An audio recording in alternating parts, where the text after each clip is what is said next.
Number one gun, load the dodgy bomb.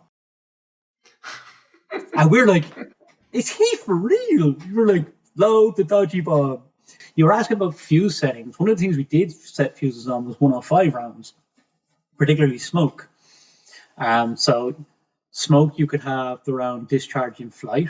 So when you would fire it at a certain time, it would discharge 3 canisters and cover a certain area. And I actually have a funny story from this. So on my, what we call AGDC's course, so it's an artillery gun detachment commander's course. So when you to be a gun detachment commander, you would learn to do 25 pounder, the 105. And at the time we didn't have a 120 mortar because it was 2008. So the Swift mortar hadn't come into service yet. So we were all learning the 118 and 119. And we were firing smoke and HE. And I had a defective round. So on the 105, there's a little screw head on the smoke round. So it's a green one. It's a green coloured round. Well, it's pale green called Eau de Nil, which is water of the Nile. So if you ever need to identify a 105 smoke, it's kind of pale, sick green colour.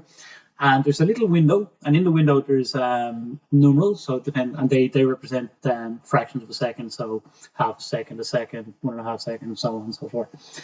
And on the top of the round, there's a screw head, so like a flat head screwdriver hole. So you insert a screwdriver and you turn it to whatever time you want. So your fire order comes down, it's smoke, delay, whatever, blah, blah, blah, blah, blah, blah. So we get it around and we go to set the fuse. And it goes to half second and it doesn't go any further. And we're like, okay, this doesn't work. So we decide, okay, we're not going to use this because it's defective. Because I think we wanted to fire at 2 or 3 seconds delay or something. I can't remember. So I got out a Chinograph pencil. And remember, this thing is a pale color. It's really pale. And I got a blue Chinograph and I'm like, this bomb is defective. Do not fire it. I write it all over it because I'm nervous. And every time we get the order to fire, we had a number 5 from one of our countryside regiments. He was a bit of a hillbilly. Every time he would produce the defective bomb and we'd be like, what does this say? What does this say? What does this say? What does this say? So this bomb is defective, do not fire. Like, put it back. Because the thing is, when you get a defective bomb, you store it away from the other bombs. So it's off in the corner like the redheaded stepchild and he keeps bringing it over and we're like, stop this. Like, I actually got to a stage where I had a banana at him. I just went ballistic and I kicked him off my gun line. And then I sent one of my guys over to do something, and one of the IGs came down while my mate was doing the thing, and he thought it was the guy that we kicked off the gun, and the IG said something, and he's like, "Fuck off, you carrot!" And the IG explodes because he's like, "Who the fuck is this guy talking to me?" And he stands up, realizes what he's done, like, "I'm very sorry. Here's the screwdriver. I thought you were him." And the IG is like, "What's going on here?" It's like, "This guy keeps giving us the defective bomb, so we kicked him off the gun." And they're like, "Okay, that's not great. Put him back on your gun. Stop picking the defective bomb." So he eventually gets the message. So we stop loading the defective bomb. And then at the end of the shoot, we have 1 round left. So we have our defective bomb. And we assume there is a drill that if the round is defective, you hand it over to the ATO or to the IG. They hand it off to the EOD. They take it up. And you actually go into Google Maps and see where they do this. There's this corner of the Glen of a Mall where they take defective ammunition, they just put it in a hole, put some PE4 on it and blow it. So we assume that's going to happen. No. Fire mission battery smoke.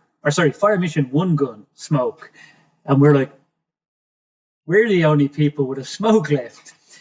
And I'm like, do they know what's happening? And the troop sergeant shouts, "Number 1 gun, load the dodgy bomb." And we're like, is he for real? We're like, load the dodgy bomb. And we're like, can we do this? And I look over and the IG and the ATO are standing talking to each other.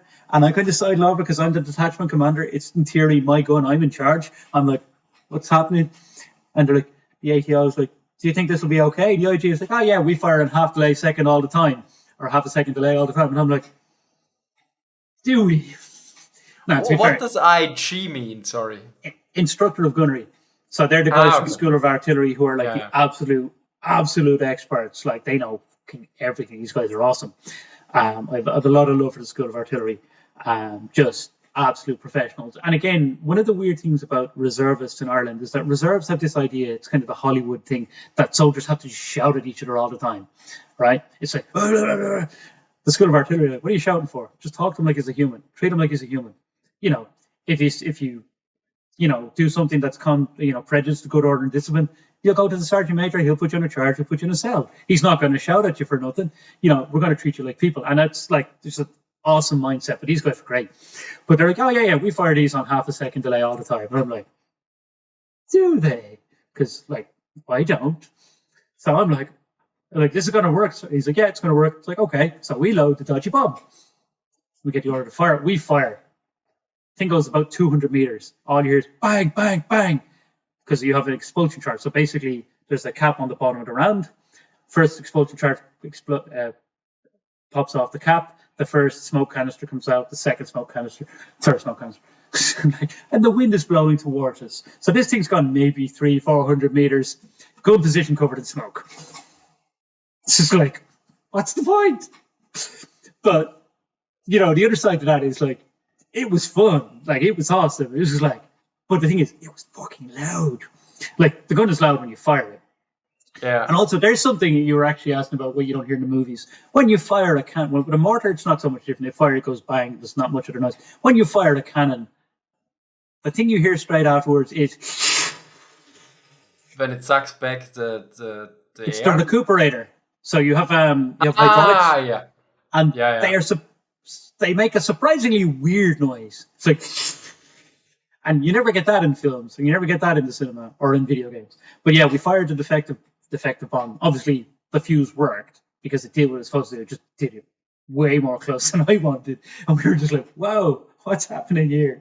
So like, and I didn't see it, but one of the guys that was on the course with me, I didn't see it. He was going to he had an issue. He had a bad ram. So when you seat a bomb, so when you have a projectile, you put it into the breech, and then you can call it a ramrod. We call it a rammer. So it's a stick that you push it in, and you make sure it seats. But it has to seat correctly, otherwise it won't engage the rifling, right? But for whatever happened, it didn't engage the rifling, so it went in at an angle and it got stuck. So you had to get the bomb extractor. Now, on a mortar, to extract the bomb, you would tip the barrel upside down, you catch the bomb in your hands, which is a terrifying thought, and I'm happy. Like, we practiced it, but we never actually had to do it. On the howitzer, so on the 105 and on the 25 pounder, you have a big, huge, long rod. You stand in front of the bomb and you push it gently, and it slides out of the seat. Now, to be fair, you have to remember there's no propellant in this, right? That's the thing about a mortar. Mortar is one package. So you've got the bomb, you've got the fins, and they're all one thing. And the fin is essentially a master shotgun cartridge. So if you drop that, like, there is a potential for the propellant to ignite. It's not going to be like Saving Private Ryan where you tap the base and then you throw it. That's just not going to happen. But like, if the propellant charge goes off, you're going to have a fireball in your face, and it's going to be really unpleasant, potentially fatal. With the 105, it's less of an issue because essentially it's a bullet. Until the fuse arms, it's a big bullet, but it's heavy. So you're going to push it out. But apparently, when we fired the dodgy bomb, one of the guys was gone off to get the bomb extractor, and he's walking back, and he didn't hear the order. So we fire, he gets startled, and then the rounds expel, the smoke canister expelled. And when he hears that, he jumps and he falls over. And apparently, like, he was just super embarrassed. Like, everybody was like, "Oh, look, that guy went out in his ear." But like, I completely missed it because I was like, I have to watch the dodgy bomb, which is chaos. Crazy, yeah. Thank you very much, Dermot.